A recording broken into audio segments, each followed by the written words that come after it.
పెద్దపల్లి జిల్లా Ramagundam reason 1 11 enclave గనిలో LHT వాహనం బోల్తాపడి కార్మికుడు ప్రతాప్ మృతి చెందాడు.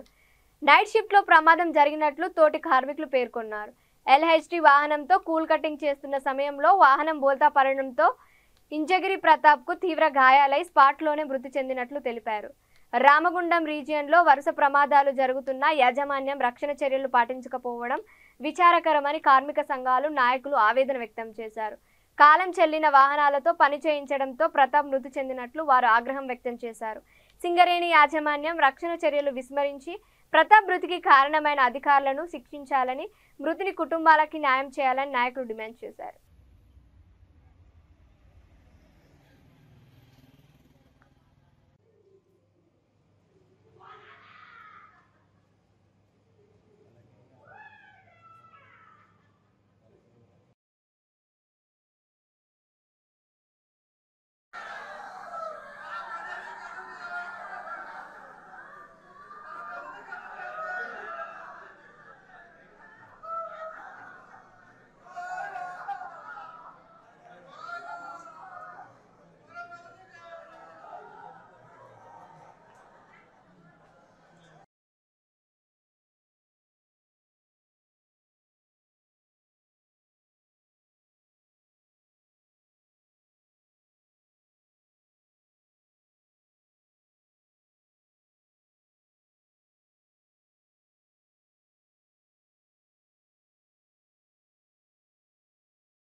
CDK లెర్నింగ్ లైన్లో LHD సెక్షన్లో 4 సిమ్ నుంచి 3 సిమ్కు కనెక్ట్ కోసం టన్నెల్ కొడతా ఉన్నారు.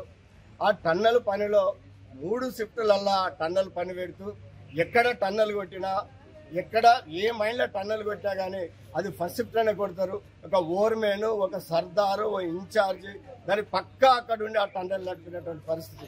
ఇవాళ CDK లెర్నింగ్ లైన్లో వీళ్ళ మేనేజ్మెంట్ ఫెయిల్యూర్ తోటి 3 షిఫ్టులలో టన్నెల్ పెడతా ఉన్నారు. అవగాహన లేనటువంటి సూపర్వైజర్లు పెడతా ఉన్నారు. ఆ సూపర్వైజర్ కూడా అక్కడ లేకుండా డిస్టిక్ టన్నెల్కు మరొక్కరిని పెట్టడం వల్ల ఈ ప్రమాదం జరిగింది. అది ఏదైతే LHD బండి ఉన్నదో ఆ బండి కెనోపీ లేదు, దానికి ఉండాల్సినటువంటి బ్రేక్ ఫీచర్స్ కూడా ఫెయిల్ అయి ఉన్నాయి. అటువంటి బండ్లను నడుపుకుంటే గత కొన్ని రోజుల నుంచి RG1లో కంటిన్యూ ప్రమాదం జరుగుతుంది. మరి RG1 మేనేజ్మెంట్ మరి సేఫ్టీలో ఆలోచన విధానంలో తప్పు ఉన్నది. మరి అదే మొన్న నాగరాజు 8 ఇవాళ ప్రతాప్ ఆయనే LHD ఆపరేటర్ నైట్ షిఫ్ట్లో ఒక ట్రిప్ లోపలికి వెళ్ళి బకెట్ తీసుకొని రావడం జరిగింది. అక్కడ డక్కుల విషయంలో డక్కులు అడ్డం ఉద్దేశంగా ఆ డక్కులు ఆపి ఆ డక్కులను ఇప్పమని చెప్పినాడు. ఇప్పడానికి